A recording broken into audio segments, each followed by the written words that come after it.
Before we begin, let's take a moment to highlight a core value we all share across our industry: safety. Just a few quick housekeeping notes. In the event of an emergency, please follow instructions from the staff and exit through the doors clearly marked with the exit sign and blinking right now. Kindly switch off or silence your mobile devices. Please note that this session is being streamed live and partially recorded. During the Q&A, simply raise your hand and a microphone will be brought to you. And for those active on social media, the official event hashtag is #EPCA59. We invite you to join the conversation. Finally, we would like to remind everyone of our EPCA do's and don'ts. As you're all aware, we must refrain from discussing any sensitive market information. Compliance with competition law is not just expected, it's one of EPCA's core values. We would like to thank our sponsor and media partners. Without you, this event is not possible. Thank you. And now, without further ado, let's begin.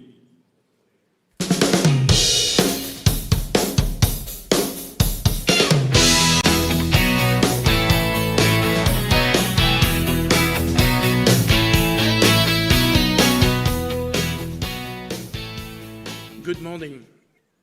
It is my pleasure and honor for the third time, to welcome you to our annual meeting of the European Petrochemical Association. The global environment is evolving at an unprecedented pace, getting more complex and unpredictable. Long-standing certainties are eroding rapidly as China continues to rise and the US assert its strengths with force. The liberal, rule-based systems that underpin decades of growth is now challenged. Protectionism, trade barriers are repositioning investment allocation, reshaping global competitiveness, all exacerbated by the war in Ukraine and energy volatility. For decades, stability has allowed the industry to plan with confidence, but for the European chemical industry, this period of stability ended 3 years ago. Mario Draghi's report, the Antwerpen Declaration, alongside the Clean Industrial Act, are all calling for renewed competitiveness and resilience. But we need more than words of support. We need decisive actions. This year, we will explore how shifting global trade dynamics, increasing geopolitical uncertainties, and accelerated structural changing are reshaping the global competitiveness of our industry. In this very difficult environment, we are delighted to welcome more than 2,500 delegates this year again. This is a demonstration of the added value provided by EPCA. Thank you for your continued support. At the same time, EPCA is adjusting its own strategy to better serve you. We want to leverage ECPA strengths into an even more dynamic networking platform, which harnesses the power of our 650 members. Beyond supply chain and leadership committees, we have introduced a third pillar, net zero transition, focusing on decarbonization and sustainable practice along the petrochemical value chain. This is also why we are enlarging our membership to companies operating in the vicinity of our business. Finally, a big thank you to the EPCA team. A rather small team, but very effective team. Thank you, Johan and your team. Your hard work all over the year and all over the year does not go unnoticed, and we thank you for continuing delivering an inspiring event.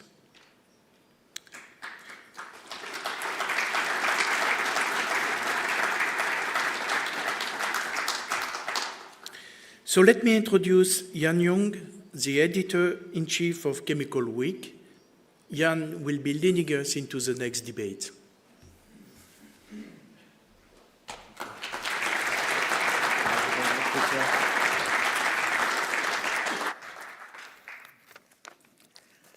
Good morning, everybody, and thank you, Richard, for that welcome. As he said, my name is Ian Young, Editor-in-Chief of Chemical Week from S&P Global. I've been writing about the chemical industry for many years and also had the privilege of collaborating with EPCA on various projects during that period. And S&P Global is proud to be a gold sponsor of the EPCA annual meeting. Now, as Richard said, the industry is really at a critical moment, an inflection point, a crossroads.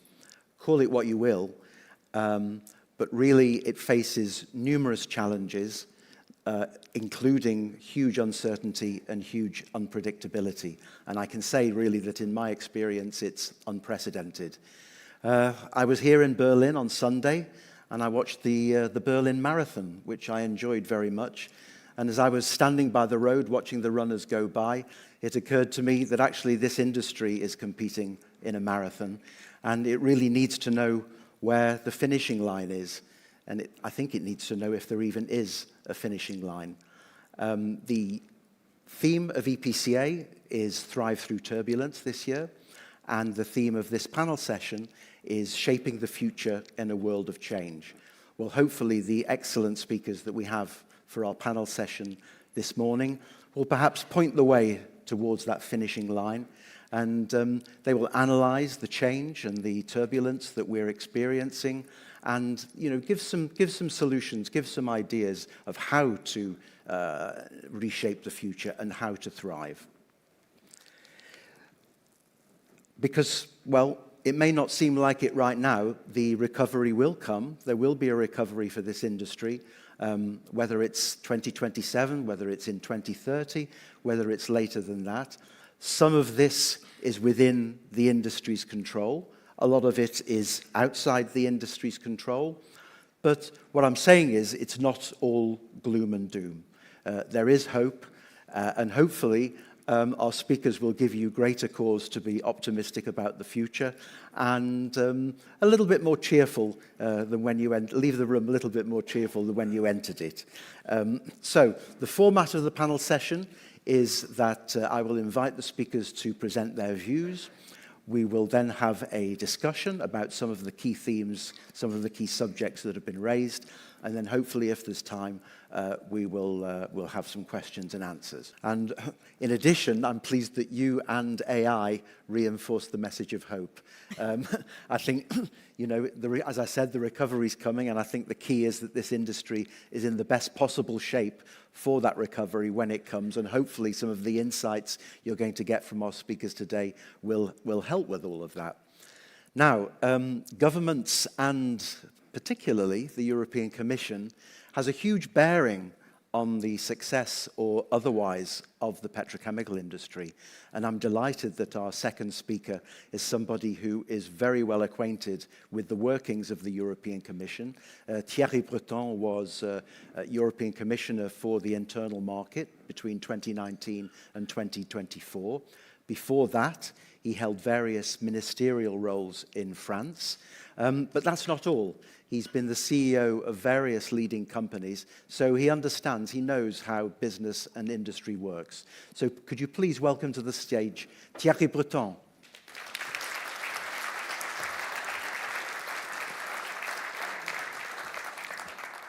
Welcome.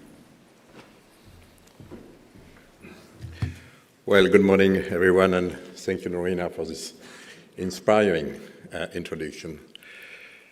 So I'm very happy to be here this morning with you. Of course, I will give another highlight from what you did, Norina. Of course, you all know that we are now in a situation that, personally, I believe we never had to cope with. You mentioned it. I had a career in the private sector. I was running a few CAC 40 companies. I was in the government as Minister of Finance. I was in the Commission as a commissioner, but also as a regulator when I was in charge also of AI, digital space. Personally, I never saw what is ahead of us now. So I fully understand everything you will have to deal with. And I would like to give you my perspective.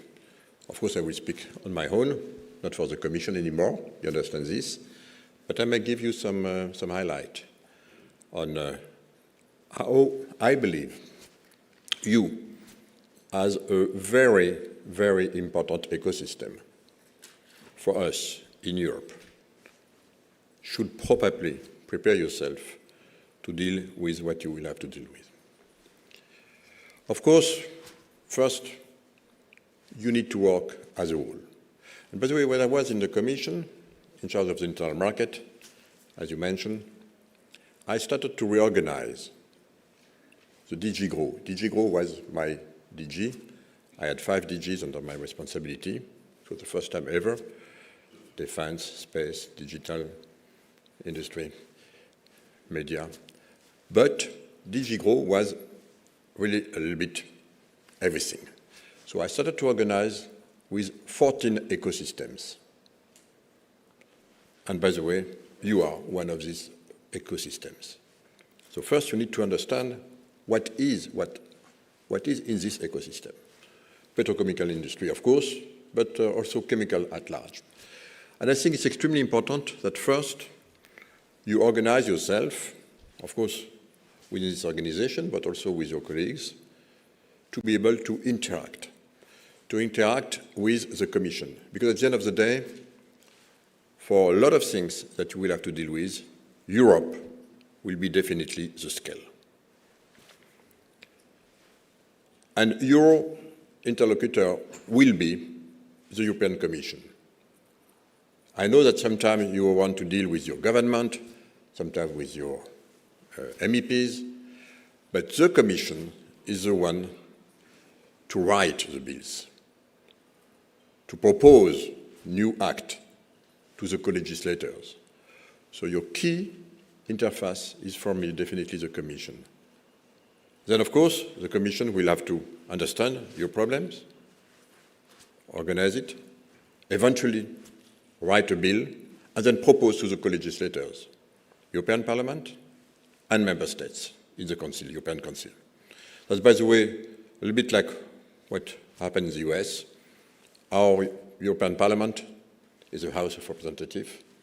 Our European Council is our Senate. So don't spend too much time. Commission first. And then, of course, when it will be discussed in the co-legislators, you will do what you have to do. I will be very honest with you. Your industry was not a beloved one in the Commission. It was dirty, it was complex, it was not clean, it was interacting badly with the environment. It was not a beloved industry. And I think it was a perception. So I started to change myself a little bit, this image in the Commission, because I was helped with a new concept, which is the concept of autonomy, strategic autonomy, sovereignty, energy, recycling industry, many new concepts which came over the past 5 years, where, of course, it gives you a chance to change a little bit the way you address yourself with the European institution. And of course, progressively, when we started to see, of course, what was happening between us, and especially, of course, US on one hand and China on the other hand, I started to have more capacity to be on myself. And to tell you the truth, I worked also on a chemical act. It's not yet done, but my teams already work on it. So if I have one message, push, because it's here, and it will help you. What was in it? First and foremost, we need to stop the burden. too much regulation. I don't say regulation is bad. I said stop regulation. Ease a little bit. Give you some time to change yourself, to adapt yourself to everything that Norina said, but everything that you will discuss today. You need to have a pause. And it was really embedded into what I propose. So, first and foremost, you need to be vocal and you need to ask for a pause. Again, doesn't mean that you don't care about sustainability, about environmental constraint. Just, you need to have a pause, not to put everything under the carpet, but to change yourself, and to change yourself quickly. Second thing, strategic autonomy. We see what happens. Overcapacity in China, overcapacity in the US, new attractiveness now because of the tariff war, I should say, which is the opposite of globalization, as you mentioned it, but it is our today's world. And of course, on one hand now, we have 15% tariff. On the other hand, we have 0. Guess what will happen? You know this extremely well. And after what Biden did to start to attract industry, it was done with more than $300 billion invested in this industry. And now you have 0 tariff coming back. China, overcapacity, low tariffs, and here we are. And here we are. So you need, again, to be vocal. And that's my second point, while addressing yourself to your own request, to change your industry, to adapt your industry. And you know better than everyone what you have to do. But we, as regulators, need to give you the time. At the end of the day, as a CEO, you have to manage the time. And we, as regulator, needs to give you the time. And what will you do with the time? The second thing is that we need more than ever in this uncertainty, leadership. Leadership is absolutely key. Of course, it's your business. I mean, you're leaders, and you know this. But it's true in everywhere now in our society. Nobody forces you to be a CEO. Nobody forces you to be a professor. Nobody forced me to have been a regulator or a politician. Nobody. But when you are in, when you accept this, you need to exercise it with leadership. And that's what we need, more than ever, everywhere in our society. So, as a whole, you need to exercise the leadership of your industry, of your ecosystem. So my call is for you to be extremely vocal, well organized, and speak, and you need to be vocal. And personally, I think you were not enough vocal when I was a commissioner. That's what I think. So I think more than ever, be vocal. The third thing, of course, is in order to use the time, and personally, I believe that in the Commission now, I don't want to speak for the Commission, but everybody understands now how critical the situation is, how critical your industry is, for everything in our daily life, including, by the way, renewable, including recycling industry, including many, many things which are important for us in Europe. So I really think that you need to express how you will help, not only the Commission, but us in Europe, with what you bring. You are critical for so many products in our daily life. And we cannot depend now 100% from west or east. It's just impossible. So you have, again, here a strong message to Karin. But of course, you need also to, I believe, to be vocal regarding the rest of the society, including, by the way, for the so-called K generation. Because I don't understand your industry. And I think it's important here to express again how important this industry was, is, and will be in our daily life. And by the way, give also the willingness to attract the new generation, the new talents, to join this industry back. And it's true that today I'm interacting with a lot of students or teenagers. It's pretty rare that they say, my dream is to work in a petrochemical industry. It's not usual. And why not? At the end of the day, it is a clean industry. It is necessary for our goals. It is necessary for climate change. It is strategic for our autonomy. We cannot depend on the willingness of an autocrat here or there. So I really think here that I miss this message for the young generation, because you will need the talent of tomorrow. You will need the diversity which create what you mentioned, Lorena, innovation, thinking out of the box, new product, new way to address your challenges. So, in a nutshell, times are extremely challenging. We all know that. But the good news is that you have people who understand it. In governments, in the commissions, in our institutions. So let's use it. But in order to do this, be more unified than ever, be more vocal than ever, and demonstrate more leadership than ever. Thank you.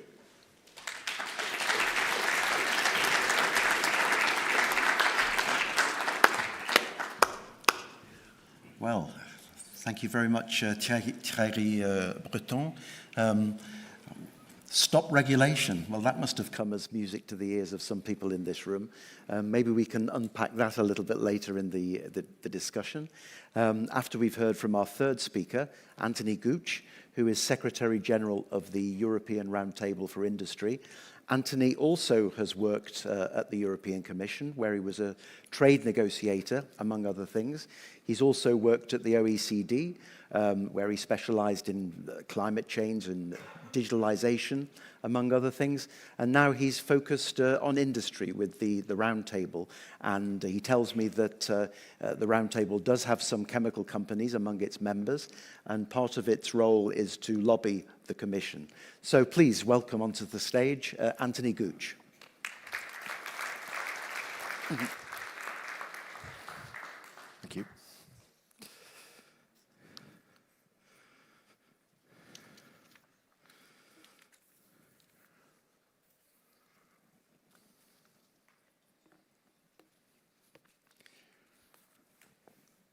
Well, good morning, everybody. Let me begin by thanking Johan Lennart and his team for inviting me to join you this morning. I think, Johan, we first connected back in the month of May, and you've managed to bring 2,500 people together for a pretty extraordinary gathering. It's the first time I'm experiencing it, but it's wonderful to be able to go into worlds, super important worlds, particularly when you're in my position where we are looking at the work of industry, the role of industry, and in particular in a very difficult situation, which is the one that confronts us now. Now, it isn't a particularly easy task to follow Thierry Breton's political tour d'horizon et force, and Norena's fascinating foresights on Gen K, on globalization and artificial intelligence. And it's not made any easier by the fact that it falls to me to give you a view from the vantage point of European industry.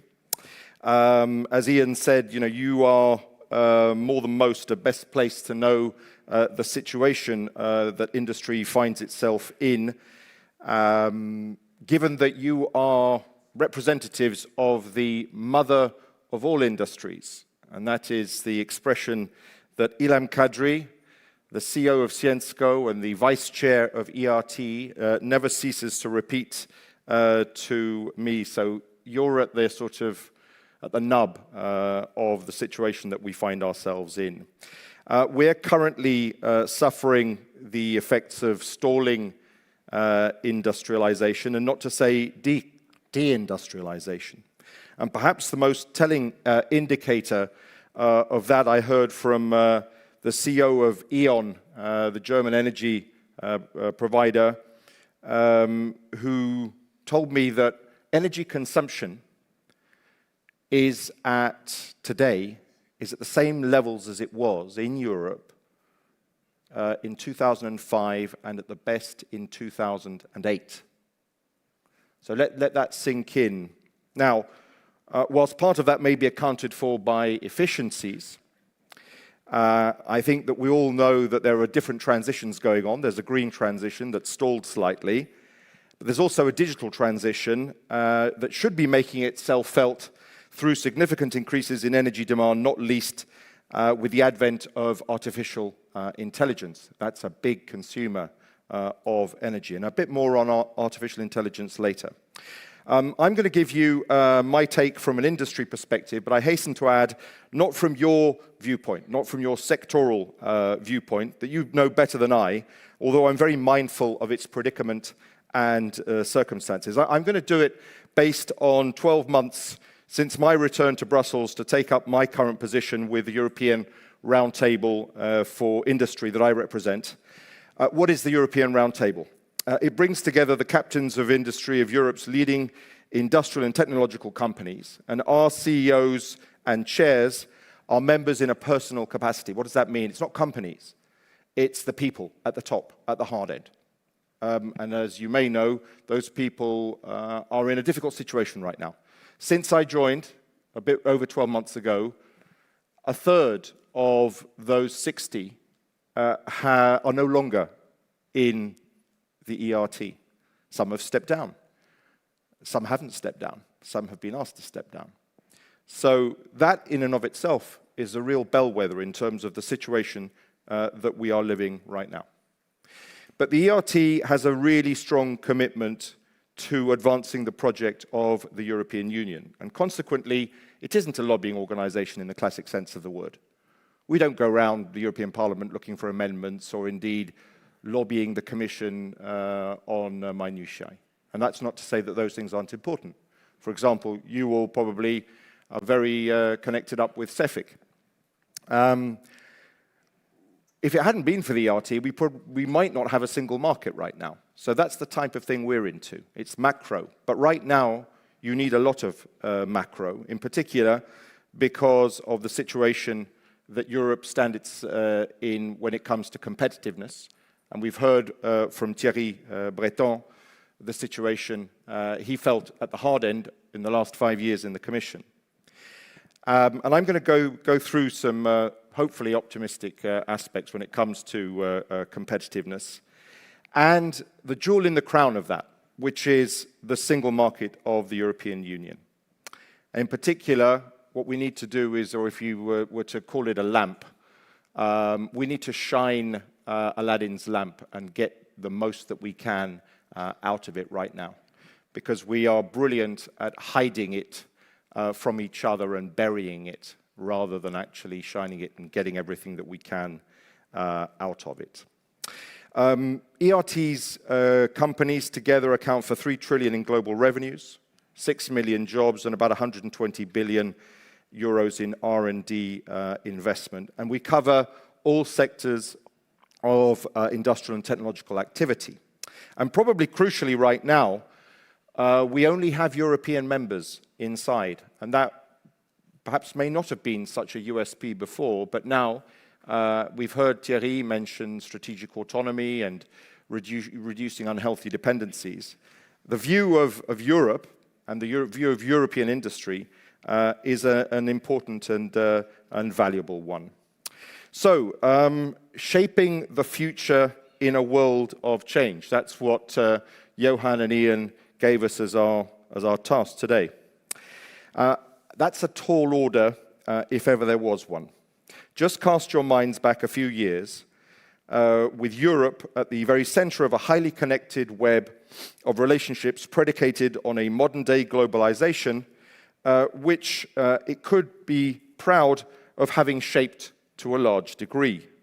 Anu Bradford's Brussels effect, first coined back in 2012, depicted this. Europe had become the de facto standard setter. And this wasn't just because Europeans are somehow obsessed with regulation. You have to make rules if you want 27, 28 countries to work together at the level that European countries work together, which nobody ever in the world does. And it's really important that you and we all know that. What we do at a European level as Europeans, nobody else does. It's really easy to be America, it's one country. It's really easy to be China, it's one country. But think about that, because often people talk about Europe as though it was something that fell from the sky. Europe's something that we've been building together, basically out of horrible wars, and it's a peace project. And now we have to flip it to be a project to protect the values that have been built up through that process. But there's a hell of a lot that we need to do, if you like, in order to get to that point. Now, if we put in its place that perception about being an uber regulator, the principal reason why Europe has had the impact it's had globally from that perspective is because of its market. Why? Because people want in on the European market. Still today, it's the most valuable market in the world. 450 million people, the purchasing power, the talent, the sophistication. What would the American tech titans do without the EU? That's why they're so concerned. That's why Donald Trump is so concerned. What would the Chinese do with all their capacity, overcapacity? Where would they put it? There is only one place where that stuff can go. And so when you think about what Europe's done, it's also put in place something that allows it to function, but it also has made it an extraordinary magnet, an attractive magnet. So sometimes, and I'll come back to this, we're a bit down on Europe, and I think we need to understand the reasons why we are where we are, although there's a lot that we can and must improve. Now, Europe was also at the center of a system based on standards for global trade as the biggest supporter and shaper of the multilateral trading system, setting up the World Trade Organization, a court for disputes, that was mainly a European idea. And in all of that, Europe's reliance on external trade went from 30% of its GDP in the early noughties, 2000s, to a whopping 51% now. And think about that in the current context. So what was brilliant at a certain time suddenly turns to your disadvantage. Going with all of that openness, Europe became very reliant on the rest of the world. For energy from Russia, for trade with China, for defense with the United States. And all of a sudden, that sign of strength turned into an Achilles heel as crisis upon crisis, starting in 2008, I connect the political crisis of 2016 that Nerina mentioned, starting in the United Kingdom with Brexit, the election of Donald Trump in November of 2016, and so on. That's payback for the crisis of 2008. If that weren't enough, then we have the first global pandemic in 100 years, 2020, and the small matter of the invasion of Ukraine by Russia. And that puts us in a whole different ballgame. Okay, that's all a bit sort of negative. And Ian and Johan said, come on, get them going. It's a bit early in the morning, but let's strike a note of optimism. So I'm going to strike a note of optimism, but I'm going to start with a little prayer. If you were in Washington, I'd have done this right at the beginning. But bear with me now. It's the serenity prayer. God, grant me the serenity to accept the things I cannot change, the courage to change the things that I can, and the wisdom to know the difference. So where can and must we shape the future now? What are the things we can do something about? As the saying goes, there's no place like home. Start with yourself. That's obviously and often the most painful thing. It's far easier to look around rather than look at yourself. And I'm going to mention 5 actions that I think are critical to shaping Europe's future in a world of change, what we can do about ourselves. I'm going to kick off with energy. It's natural given who I'm with. You know right now the cost of energy in Europe and electricity relative to competitors around the world. So we need to make sure affordability is the name of the game as we move forward. What does that mean in the short term? It means helping energy-intensive industries through the valley of death. That's going to involve temporary, targeted support. Industrial policy combined with competition policy, uneasy bedfellows. That's going to mean things like extending the emissions trading system allowances beyond January of 2026. January 2026 is around the corner. CBAM, let's make sure that it works. Let's not leap into the unknown too quickly. The perfect is the enemy of the good when it comes to affordability. And there, the pathways that have been set out are too pure. They're too perfect. Green hydrogen. We're being asked to climb Everest, and we're being asked to go up that side of the mountain where it's cloudy, there's an avalanche, and rocks are falling, rather than being told, climb up Everest. We know how to climb up Everest, let us do it. But that means not telling us all the way along when and how we have to do that stuff. Net zero targets, we're already at 6% of global emissions. Getting from 6 to 0 and not having any industry to speak of subsequently. Meanwhile, where's America on global emissions? Where's China on global emissions? We can't be doing this on our own. We're not a charity organization. If we look into the medium term, big investments into European grid and interconnection. That's 800 billion a year. That money, I thought that was going to be really the weakest link. There are ways to get there.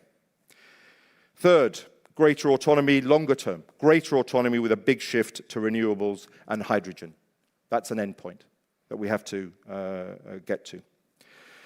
So beyond energy, and part of energy is a single market in energy.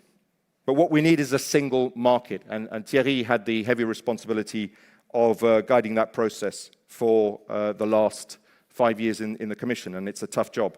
It's all about domestic demand. Narina said it earlier. Right now, we worry about Donald Trump's tariffs, but we put 45% tariffs on our own intra-EU goods trade, 110% on our own services. That's how good we are at hiding the treasure from each other and burying it from each other. So we need to focus on number one there. Waste and circularity. Why not be the world leaders on clean tech? Right now, our waste regulations are such that it's a lot better for you guys to get your waste out of Europe than it is to keep it inside. We have to change that, and quickly. Critical raw materials are central to all of that as well. We need to become self-sufficient in that. Circularity can make that happen in the span of 15 years. So it's up to us. We can get that done. A 28th regime to build an autobahn for new companies and perhaps some of the pre-existing companies to leave behind 28 sets of regulations and barriers that have built up busily around the different countries of the European Union. And lastly, defense. That can kickstart innovation through shared use. And there's a lot of money out there, isn't there? Remember, of the 5% commitment to NATO, 1.5% is on infrastructure and things like that. And even then, there's a lot that you can use beyond. Competition rules. It's about time we realize that we're not just building a single market anymore. We're part of a global market, and therefore the relevant market, when you look at competition, has to be a global market. Because right now we're being asked to play the local game. And we can't play the global game with two hands tied behind our backs. And financing, the fifth action.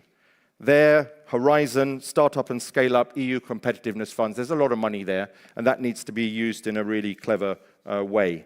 Artificial intelligence, in that context, and that's probably an area where a lot of that financing should be used, it's a big, big opportunity, particularly for people in industry.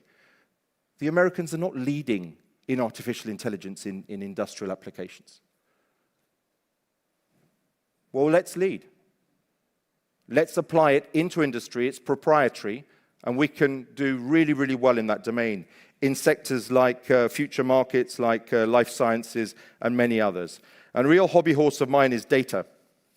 Right now, we have Maginot lines between our countries within the European Union to share data. It's impossible. And yet, both the Americans and the Chinese are sucking data out of the European Union. So what we need is a fortress that Charles de Gaulle would have liked around Europe on data, and Jean Monnet's total freedom inside the European Union on data. Without data, you don't have any AI. So just go to the fundamentals and what we are able to produce best, but let's make sure that we keep it. There has been a wind of change in Brussels. That I have sensed it in the last year. There's a lot of things that have been happening. The speed has really kicked in.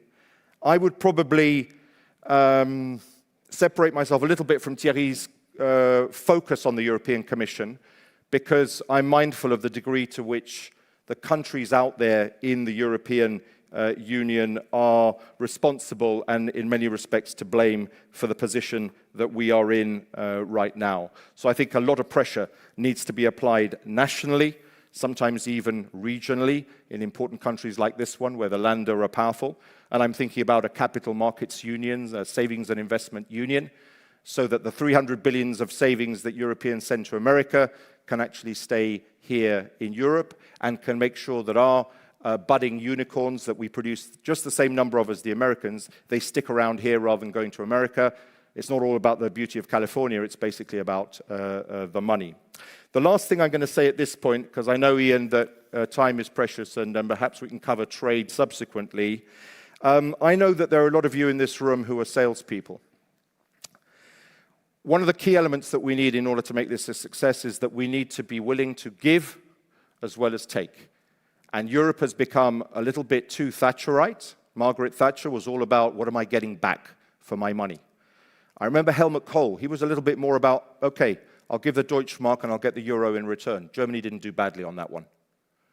Cohesion funds. We'll put a lot of money into Southern Europe. Look what happened to Southern Europe and its levels of development. Or indeed Poland, 4% growth for the last 20 years. These are investments, long-term investments, patient capital. We need to give in order to get back. We're perhaps doing a little bit too much taking in the last few years. And you as salespeople know sometimes what you need to do is believe in the product, and you need to sell it.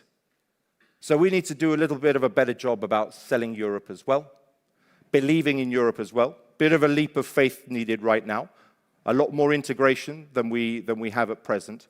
And I also think that there's a little political undertone to all of that, because either we go down that road, the other road is a road of atomization, and one that I wouldn't look forward to at all. But I hope very much that we take the former one. Thank you very much.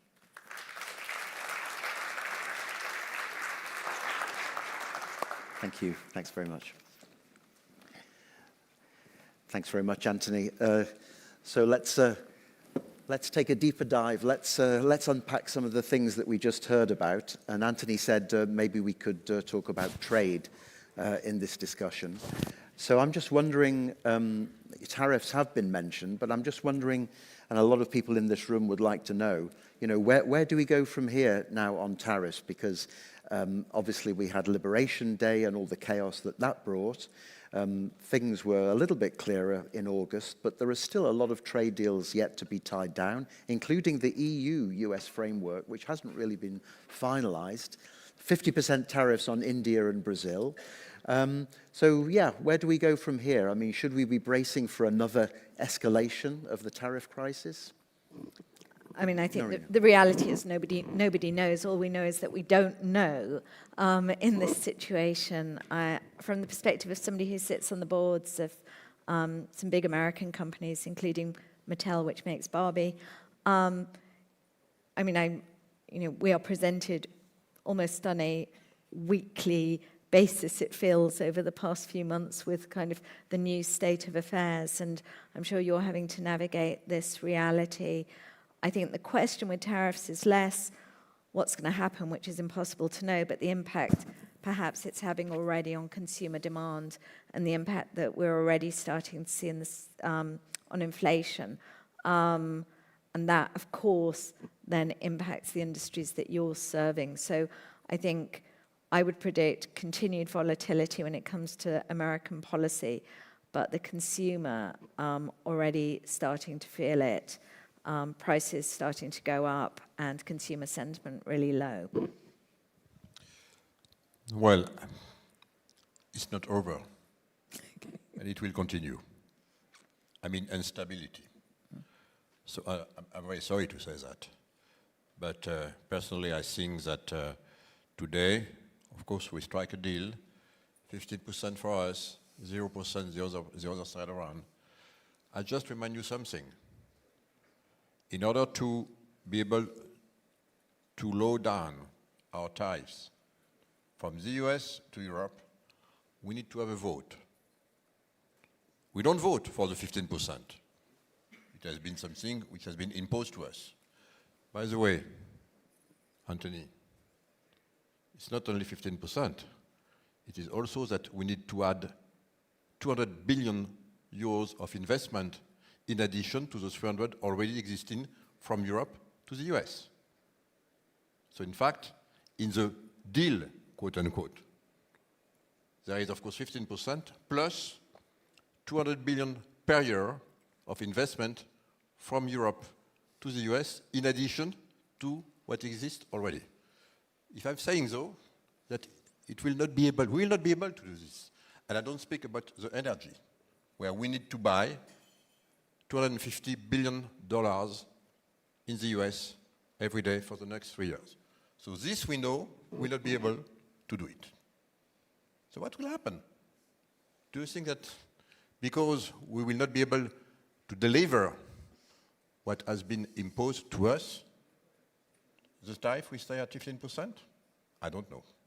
So my point here is that in terms of instability, we will have now to watch carefully what's happening in the European Parliament, because the European Parliament will have to vote for raising down the tariff from the US to EU from today, that's an average of 4% to 0.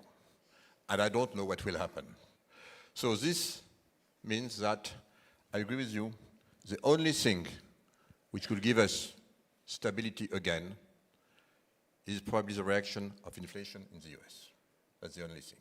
And this is not easy to forecast. We start to see signs.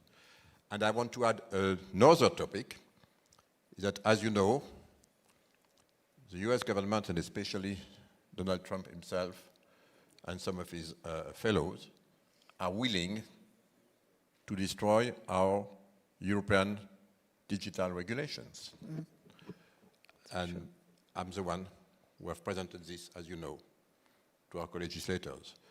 And I think what we did was, of course, is the interest of our European fellow citizens, companies, democracy, but not against anybody, and especially not against any Chinese company or US company or whoever. But this is already in the table, so it creates more instability. So the only thing to watch is unemployment in the US and inflation. Anthony. Yeah. Well, look, very quickly on the US, it wasn't a negotiation and it wasn't about trade. Right? So that tells you a lot of things already. So I did a lot of trade negotiations in a previous life. There are a lot of pieces to that jigsaw, and it was the best of a bad job. And the bad job wasn't one that was provoked by Europe. It was one where a lot of people were on the back foot. Probably the only way to have responded to that effectively would have been for everybody to come together and put a mirror up to the US in terms of tariffs, at which point the US would have had to back down. But that required a degree of global coordination that is really challenging to achieve. And even then, that's thinking about trade on its own. And we all know the big difference between China and Europe is that China doesn't have the situation that we have with Russia and the dependence in terms of defense that we have on the United States right now. So that's a reality, and that's part of reducing unhealthy dependencies, which is a process you have to be pragmatic, work with the present, but look to the future. And on that score, we spend far too much time obsessing about the relationship with the US. So, okay, it's only 17% of Europe's trade with the rest of the world. The other 83% is big.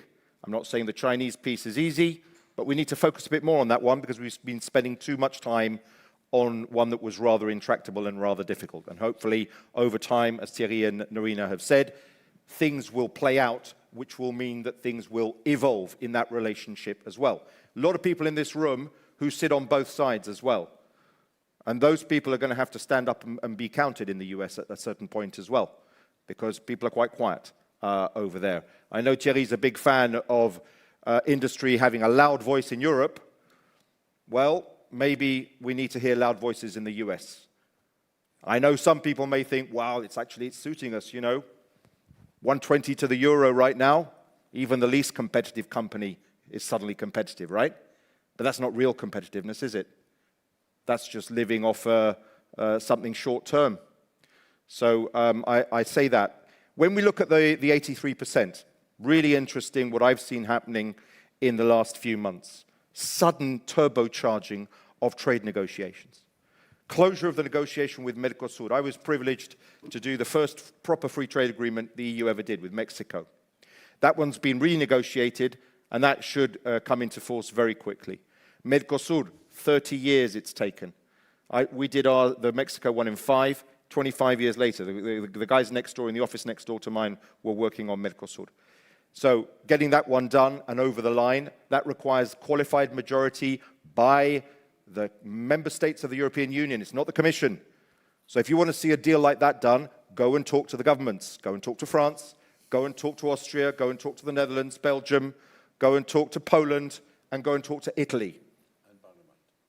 But those are the key ones that you need to be focusing on. And that will get that agreement in place in a matter of months. Indonesia, 9 years negotiating. Suddenly, deal done. That's very important for critical raw materials. India, tough one. Nightmare. Very hard. But if you can close a deal with the Brazilians, you can close a deal with the Indians. They're pretty much the same in terms of their heavy complexity. So this is also a moment where you can diversify.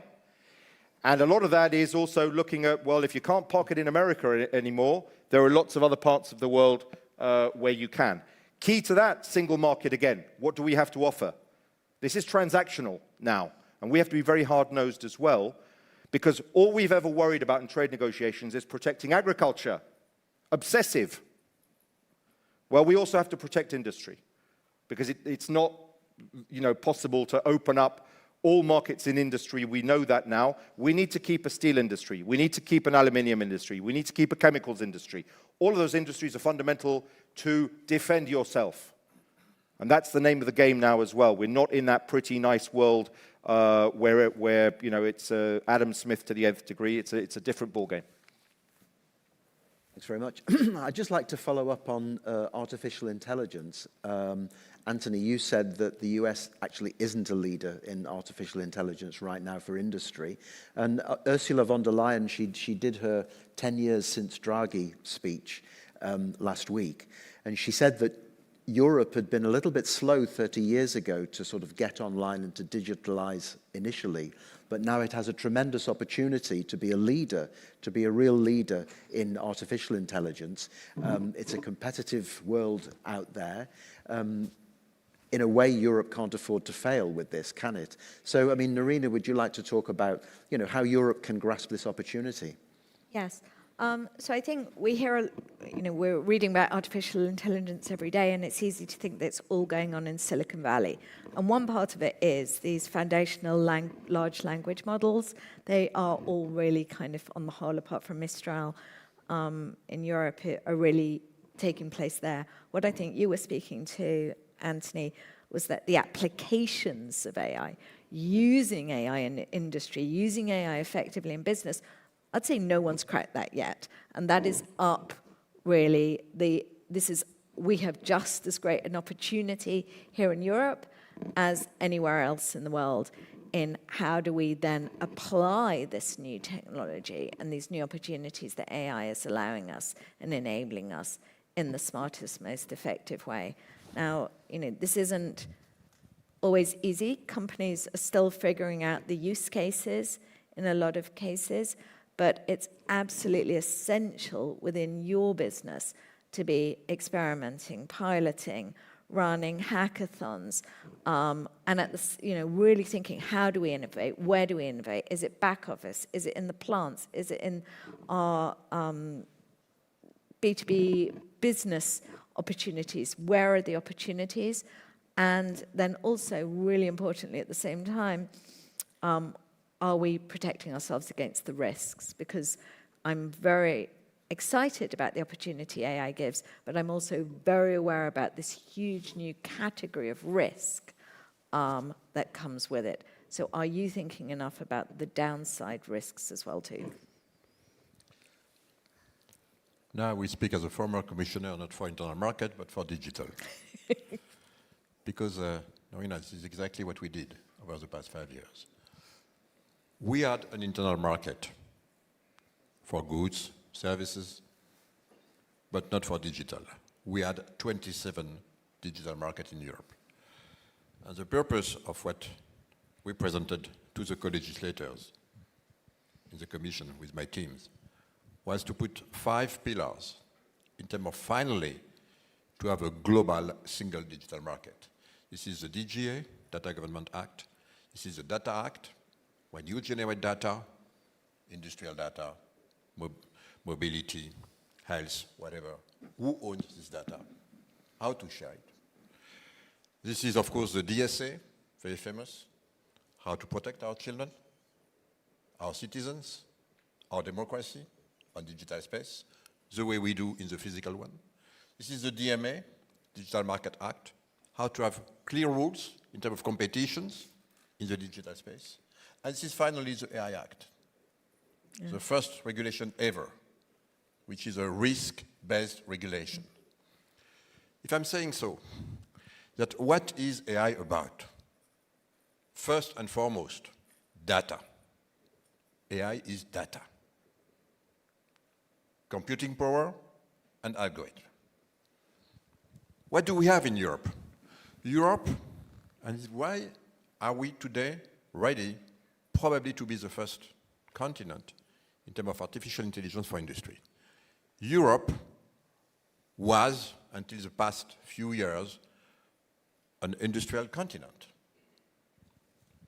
US lost its ability in industry over the past 25 years because of maquila de race, because of going to China. They lost the capacity, they lost the know-how. I was the chairman of RCA in the US 25 years ago. We were forced by markets and governments to close our factory, to go in Mexico, and then to go to China to gain competitivity. In Europe, we stayed. So we have the legacy, we have the data. Over the past 25 years, this is why I don't think AI is a revolution, it's an evolution of the digitalization of our society over the past 70 years. For the first time in our human history, over the past 25 years, we started to store all our data. In other words, the virtual image of what we've done in our physical life. Personally, in the US, on an industrial way in Europe. This is why we own this industrial data in Europe.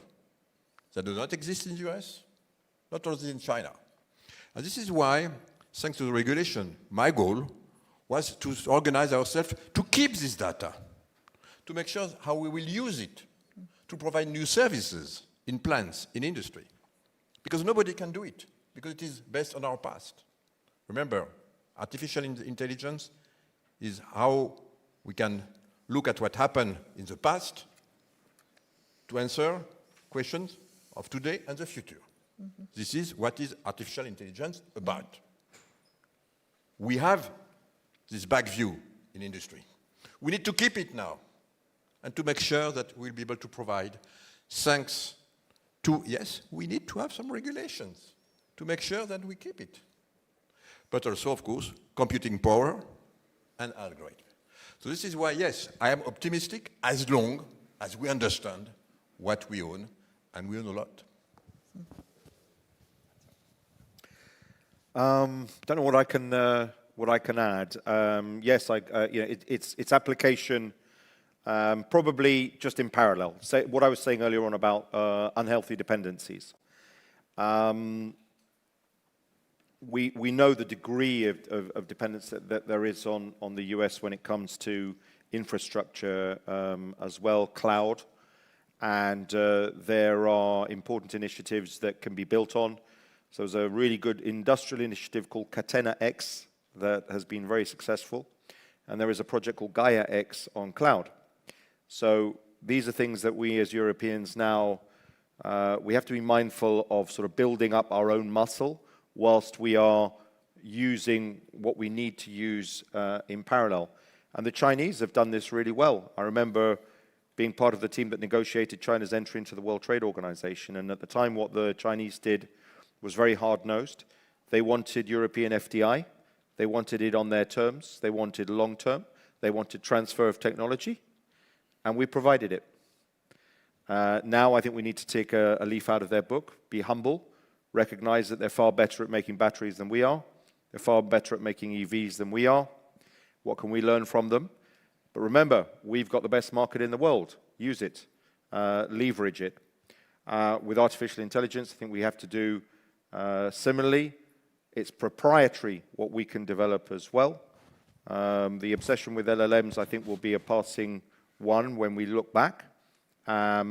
Also on quantum, Europe is quite well placed. We don't talk about this stuff. We sort of don't do ourselves up. We do ourselves down a little bit. Supercomputing, one of our companies, Eni, is doing great stuff in this domain, in the industrial domain as well. So, yeah, I think there's all to play for in a number of these areas too. Okay.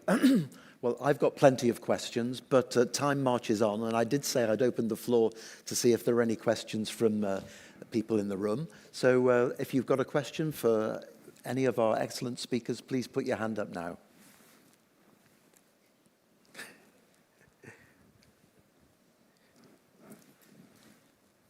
Could we have a mic at the front, please?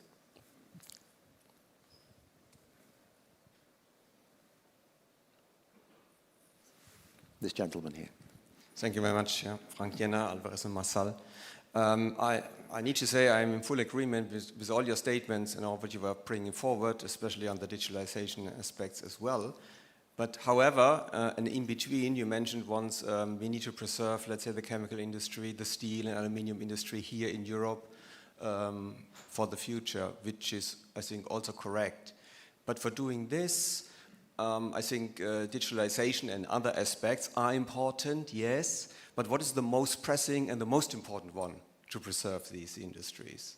And I think there are two things to it which we can partially solve by ourselves in Europe. First is regulation overall, and everyone is talking about, in each and every government they're talking about deregulating everything, but the happening for that is still, from my perspective, fairly slow.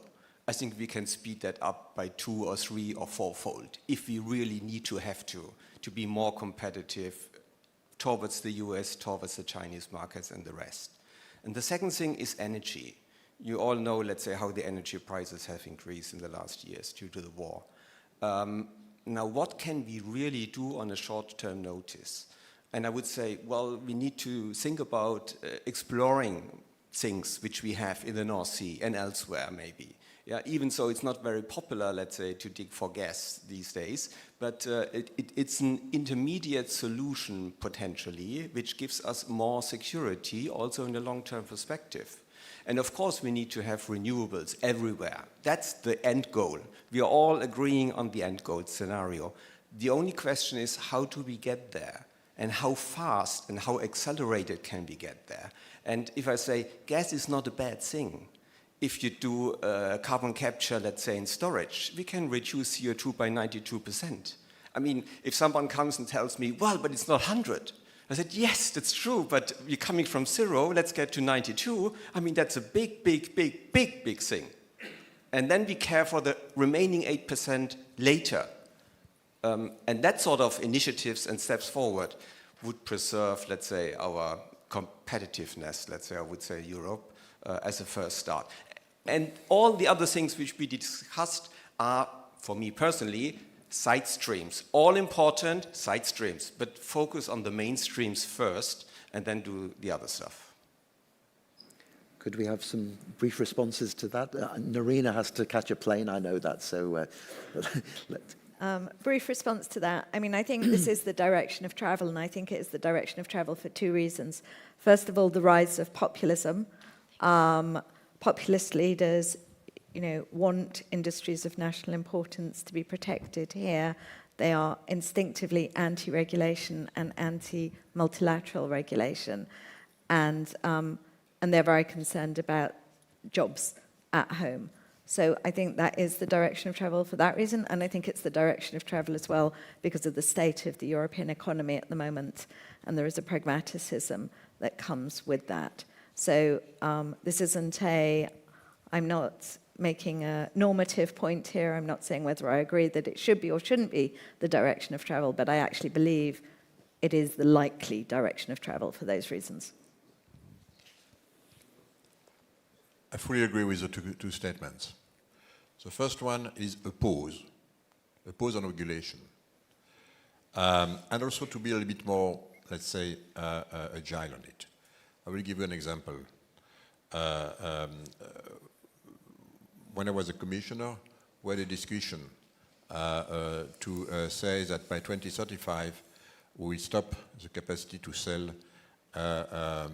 thermal engine cars in Europe.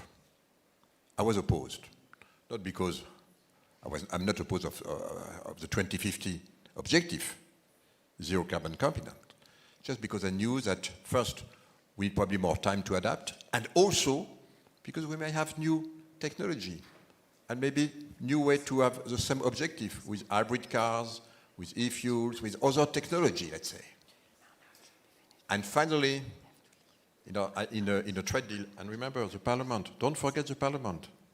The Parliament is as important as member states.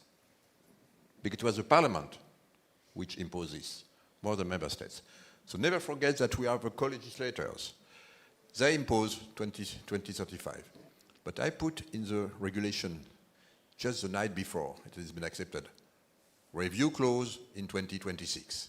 Let's use it. And my point here is that you need to be vocal. We need a pause, and we need to be, let's say, more smart, achieving the same objective with new innovation and technologies. And the second point with energy, you're absolutely right. By the way, it means that we need also to use nuclear energy.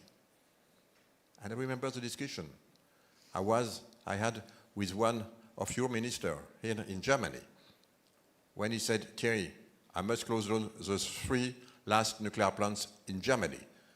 I said, look, Robert, keep it. Keep it, it's still working. If you don't want to use it to put in the grid, let's use it for hydrogen, but keep it. I said the same thing to the Belgians. They kept the 5 at the end, even with Greens in the parliament. Unfortunately, not in Germany.